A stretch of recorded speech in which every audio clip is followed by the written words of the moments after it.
Other side. What's up, bro? Congrats on the win. How's your leg with that bag of ice? My leg is a balloon. Nah, it's all right. It's all right. You know, it doesn't hurt as much when you win, so I'm cool with it. Those leg kicks that you ate, were you expecting those, or they catch you off guard at all? I mean, I was expecting him. You know, he's Lima, so especially from his brother. So like, I know that he was gonna come in with those. That's why I was like, my game plan already was like a lot more footwork, switching stances a lot. So like, I was comfortable if I knew I had to stay southpaw. I was gonna be comfortable doing southpaw anyway. But that's why you saw me switching a lot back and forth. It wasn't because of the leg most of the time. It was more that was my game plan anyway. Then your overall performance, were you happy with? You're obviously happy with the win. I'm sure you wanted the finish, but overall, are you happy with how you performed in there? Yeah, you know, I'm my own worst critic, so it's like what I wanted to do with this fight was start a lot faster. I'm usually one of the guys that pick it up toward the end of the fight, so like I had a really good warm up in the back. The stuff that we tried worked, and I started off the first round really fast. You know, and it's ever evolving game, so like I felt like that worked. So my game just keeps getting bigger and better. So next fight's gonna be even better. Is that warm up in the back before round one? Is that something you normally do, or is that something you just did today for the first time? No, yeah, normally I'm just you know, I hit pads and I relax and chill, and then usually I'll start the fight off slow. With this one, I've been working with Horacio Gutierrez, another killer that's coming up. We've been doing it at practices before sparring. Like, we'll play around the first one, light sparring, light footwork stuff, and then my sparring rounds would be a lot better because we only spar 3 rounds. So it's like usually I'll spar 5 or 6 rounds, and like, you know, because I have good cardio. But like, I was like, nope, I'm gonna stick to 3 hard rounds. And so in the fight, I know that's all I'm doing is 3 hard 15 minutes of just being special. So like, I know I had to start off faster than that instead of, yo, I'm gonna do 5 rounds of sparring, 6 rounds of sparring. It's okay, I'm not tired. Use it all up in the first couple rounds. So when the fight comes, I'll be able to do that too.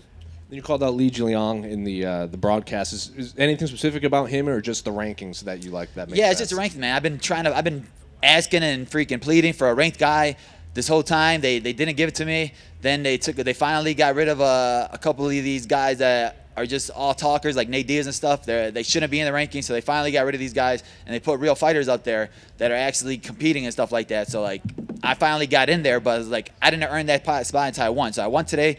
Now I want a ranked guy. Now I earned a ranked guy, and like I said, like, I'm not gonna sit there. I don't need to call out like, all right, I hate Colby Covington, so I could call out Colby Covington, but I know that fight doesn't make sense, so I'm not gonna waste the call out, and I know that they're not gonna give me that fight, so I'm not gonna waste it. So like, Li Jingling's right above me. I was number 12, and then he knocked out Ponce Rios, and they put him number 12. So he just took my spot, so I want that spot right back. So then, as a welterweight, what do you make of someone like Hamzat, who's 3-0? I think he fought a middleweight and then a welterweight, who's usually a lightweight, and then another welterweight, or then another middleweight. Now he's sitting at 15 at welterweight all of a sudden. So, and you're obviously fought a welterweight your whole career. What do you think of when you see that? That's what I'm saying. That's the game we're in right now. It's like, whoever picks up that momentum faster. So like, it's all about momentum in this game. Who could put the best performances together the fastest? That's the guy who's gonna get picked up. You know, like, he's hot right now. Well, he was hot, but now he's like sizzling off because you know. I hope he gets better. I feel for the guy. You know, he was riding a good streak. They gave him a freak on Leon Edwards, but this sport's all about momentum. It's all about what have you done for me lately? And he was that hot guy right now. So now that he's going to be out for a while, so now somebody else needs to step in. And I want to be that new welterweight. Like, they were talking about him. Oh, who's going to be the champion? And I was seeing freaking Hamza in there, and I'm like, 2021. I'm like, yo. I need to be on that list. That's what I want to be. I want to be that guy. If I have to go through every single one of them one by one, I'll do it, man. I want these guys to keep underestimating me because then I'll just keep sliding my way in. I'm going to be planting my seed in there. Then one final one. Last week, before Beneil Dariush fought, he used this phrase like high risk, low reward was his position in the UFC rankings, where he's not the biggest name, but he presents the highest risk. And if you beat him, you just beat someone that's not the biggest name. Do you think you're in a position like that too? A lot of people were kind of drawing comparisons to the two of you on Twitter after your win. Actually, yeah, I really think that makes the most sense. Like you said, like, there's not a lot to gain from fighting a guy like me, and I'm a guy that's good everywhere. So I could strike with you, I could grapple with you, I could do everything, and I'm one of those guys that's gonna be in your face for freaking 15 minutes. It's a hard fight. I know I'm a tough fight, but yeah, before I was out of the rankings, so there was no reason for any of these ranked guys to fight me. Like, oh, why am I gonna fight that guy for? I won freaking 7 of my last 8, now 8 of my last 9, and they didn't have me ranked. So like, it didn't make no sense for none of those guys to take that fight. But now that I'm on that ladder, I'm on those rungs, man. I'm just gonna keep climbing it one by one. Like I said, I don't have to sit there and call out number 2, number 1, number 4. I'll go one by one, 12, 11, 10, 9, 8. I don't care just to get my way to the top. My goal is to be one of the best and put my name in history. Belal, I noticed a lot of your peers have been just speak glowingly about your ability to study the game, break down fights. I've heard people say Belal Muhammad, in the future, we're going to be seeing him as part of the broadcast team and at the desk.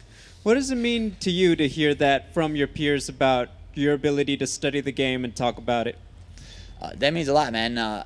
I do pride myself on that, man. My coach always tells me, like, I'll sit there and I'll watch the freaking first prelim fight to the last prelim fight. And I love watching other fights, LFA fights, all these fights outside of that. I just love watching fights. I love studying fights. And you could learn from every single thing you watch. And that's what I love doing. And, like, he's always making fun of me. Dude, how do you know that guy? Dude, that guy, this is his first fight in the UFC, but I know him from the regional circuit or something like that.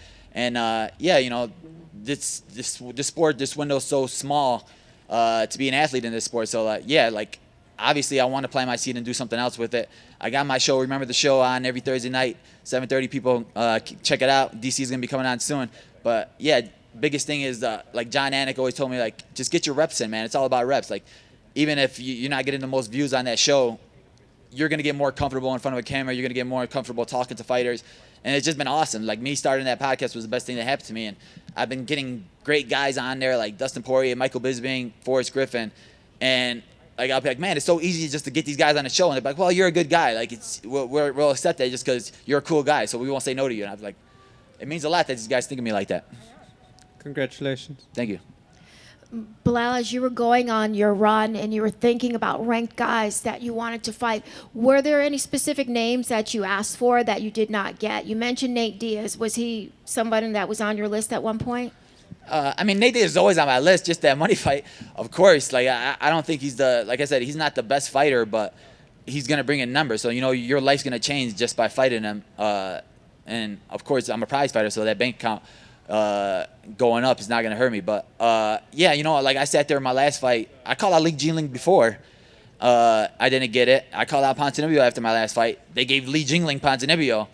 So, like, I'm sitting there keep calling out these guys after every one I fight. I called out Colby Covington before he was this crazy Colby Covington because he was saying he wasn't getting any fights. So, like, I'm one of those guys not afraid to call out guys. And it doesn't have to be personal. I don't have to say something like, oh, I hate this guy. This guy's making fun of him or anything like that. I just like fights, and I think fights that make sense.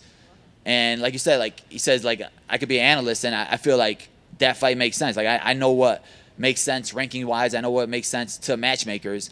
And I'm not going to sit there and call for, oh, let me get the winner of Usman and Gilbert, because that's a wasted call-out. I'm not going to waste my call-out. You know, you get one interview after a fight, so, like, you have to use it wisely. They talked about you being a walking encyclopedia, and a lot of fighters don't come into this profession thinking about the business side of it because you're fighters first. When did you start to put together kind of the business aspect of MMA, and who was the first person you started to really study? You know, like I worked in small businesses my whole life. My dad owns his own business. My brothers had a business. So, like, everybody in my family has businesses. So, like, I understand that. And then, like, you could use that into MMA. You know, it's a business, obviously, for people. And what sells, what's going to profit. Like, if I'm selling, we have a cell phone store. If this phone's not selling, I'm not going to keep bringing it on the shelves. So it's like one of those where a lot of these fighters don't understand that you got to promote yourself. You got to put yourself on social media. You got to interact with fans because you got to make them want to watch you. And, like, my performances in the cage, fans are going to want to watch that. But, like, outside of the cage, I got to be personable with these guys and friendly with these guys to make them want to even watch me more, buy my products, buy my shirts, buy my clothes. And I understand that. Like, you know, you have to grow it. And just seeing guys like Conor McGregor, Masvidal, how much their brand, they're not just a name, they're a brand. And I want to be that guy. I want to have my brand grow.